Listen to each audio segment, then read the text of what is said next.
Připravil jsem si pro vás test vysílačky FlySky TH9X. Turningy 9X je vlastně kopie této čínské vysílačky.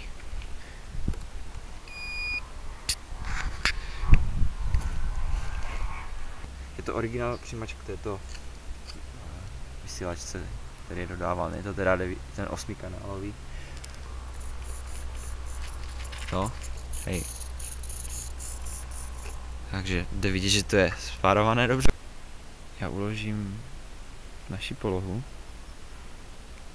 bod A, aby jsme viděli, jak jsme daleko. Ne, jestli to tam jde vidět, snad jo.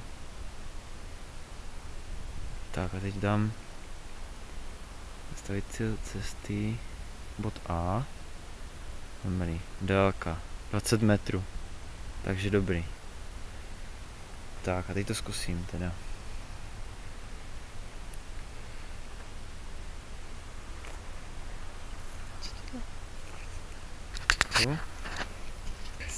Takže teď to mám tak všechno v jedné ruce. No, antenku mám takhle horizontálně, protože si myslím, že to je nejideálnější, jelikož anteny na letadle bývají přidělané taky horizontálně většinou. Tak a jdem se pokusit udělat ten test. Zrovna nejde vlak. Vlak dělá taky dobrý rušení.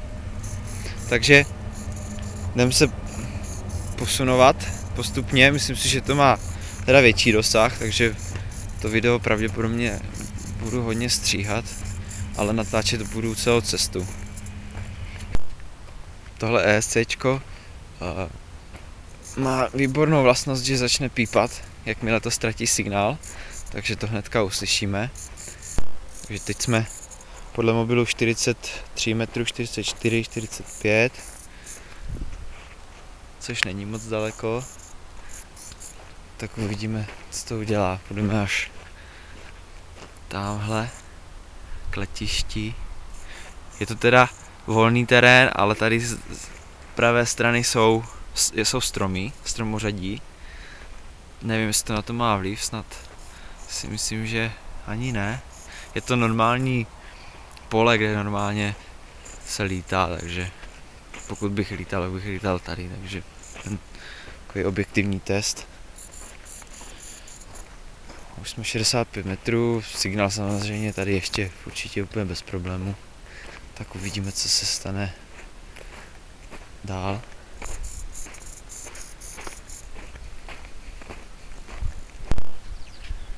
Takže jsem na 411 metrech a na chviličku jsem ztratil teda signál. Na chviličku to dvakrát to píplo. Mám pocit, že tady je nějaké rušení teda. Protože ten motor, jak se zapíná, to mi přijde zvláštní.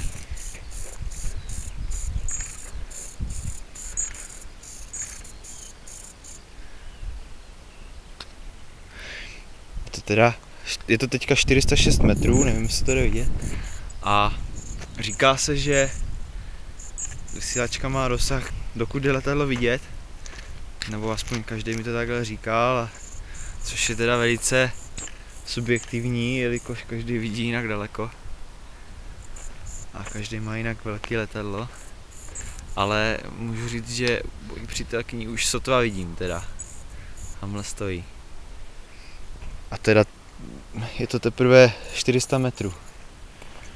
Ale jelikož jsem na zemi, tak to bude trošku zkreslený. Ono ve vzduchu to bude určitě něco jiného. Zkusím jít ještě teda dál a uvidím, jestli to ještě bude mít dosah. Tady zhruba v těchto místech jsem předtím ztratil signál, tak uvidíme. Možná je to tím, že si to taky stíním vlastním tělem. Když to otočím trochu. Tak teď to furt signál teda má. Tak jde vidět, že to moje tělo dělá velký rušivý element tady v tom případě. Takže to zkusím dát dál od sebe a uvidíme, jaký to bude mít dosah. Už je to zase dobrý, už jsem skoro 450 metrů. Tak uvidíme, co dál teda. Takže 470 metrů a signál stále teda je. Dostal jsem zase jedno pípnutí, že to vynechalo. Přítelkyní teda ještě stále, jakž tak vidím. Vidíme, jestli stojí nebo čupí. Takže budu ještě dál. Všiml jsem si, že jako když si čupla, tak to ten signál ztratila na chvíli. Takže to bylo asi právě tady tím, že vysílačka musí být také asi v nějaké výšce od země. Což je samozřejmost teda většiny radiostanic a takových přístrojů to takhle funguje. Dokonce některé vlastně mají daný správnou výšku, ve které musí nad zemi být umístěné. Jo. U 2,4 GHz nevím, kolik to je, ale myslím si, že to určitě nemůže být tak blízko u země. Okay. Takže jsme na 530 metrech a stále bez problému signál. To s tím motorem, nevím, jestli je to nějaké rušení, nebo jestli to dělá přítelkyně schválně. Ale takhle jsme se domluvili, takže to bude pravděpodobně rušení. Tak jdeme ještě dál, jsem na 540 metrech. Takže 684 metrů. A na chviličku jsem ztratil signál. Ale pouze v případě, že když to mám za svým tělem, když stíním. No, teď stíním signálu svým tělem. Teď se natočím. A signál je zpátky. Takže opravdu platí, že ani taková malá překážka nesmí stát mezi signálem a vysílačkou. Takže budeme pokračovat. Tak, aby signál viděl teda na přijímač. Aby vysílačka viděla přijímač.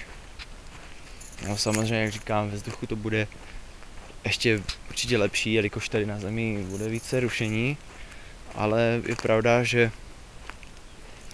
od 500 metrů, kdy bylo na nějaké menší rušení, tak od té doby do teď, už jsem na 706 metrech, tak doteď signál nevypadl ani na chvíli. Tak uvidíme, co dál. Jsem na 788 metrech a signál je teda stále dobrý. Přítelkyní teda proti tomu křoví, co tam je, sotva vidím. Ono, jelikož má podobnou tmavou barvu, takže pro představu, jaká je to dálka. Letiště je teda ještě daleko. Teď to ztratilo signál, jelikož jsem si to zastínil vlastním tělem. A když to dám dál od těla, tak je signál opět na světě, bez zrušení. Jsme na 790 metrech. Tak budeme pokračovat a uvidíme, jak to na té zemi bude mít, jaký to bude mít dosah na té zemi. Nyní se blížíme ke kilometru a teď pokud nezastíním vlastním tělem, tak signál ani na chviličku nevypadl. Teď jsme na rovným kilometru, teď je to 1000 metrů. Takže a signál je stále teda vynikající. Dokonce zmizelo i to rušení. Jednu chvilku bylo teda výraznější, ale to protože jsem hlavně stínil svým tělem. A tamhle někde je moje přítelkyně. Já už teda nevím, jestli tam pořád stojí nebo ne. Ale jo, asi ho tam vidím. Tak jdeme pokračovat. Je to teda test na zemi. Pokud nezastíním ale vlastním tělem, tak dosah je stále perfektní. Dokonce teď stíním tělem a i tak furt signál je dobrý, takže budu pokračovat a uvidíme, kam až to dostáhne na zemi. Tak, nyní jsem na 1,2 kilometrech, 1200 metrů. A pokud nezastíním tělem, teď jsem ztratil signál, protože jsem zastínil tělem, ale pokud nezastíním tělem, mám to dál ještě, tak signál je vynikající stále. dokonce bez rušení. Tak se pokusím jít ještě dál, protože to nepípá.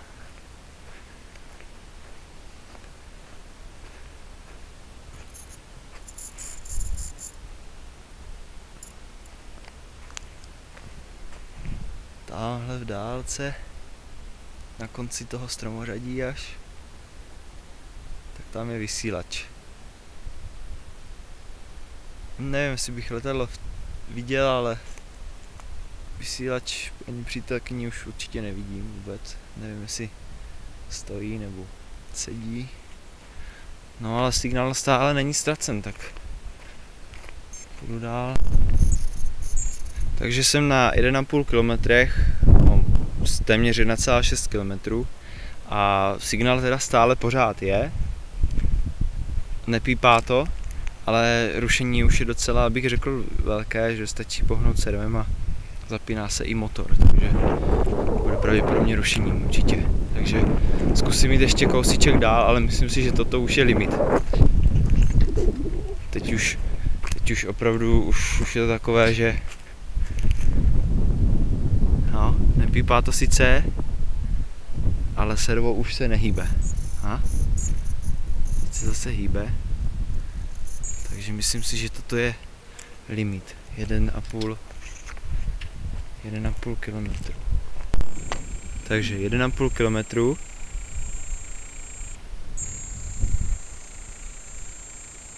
Téměř 1,6 kilometru a signál je ztracen. Motor běží, servo se nehýbe. Teď se pohybil. Teď to zase na chviličku chytlo signál, ale už pravděpodobně tohle už je limit, takže 1,5 km dosah. Což bych řekl, že je vynikající. Na to, že jsem na zemi, i vysílač je na zemi. Tak takhle daleko to je. Letadlo už bych rozhodně neviděl. Přítelkyni taky nevidím. Ještě teďka to chytlo na chvíli signál. Ale toto je limit. 1,5 km.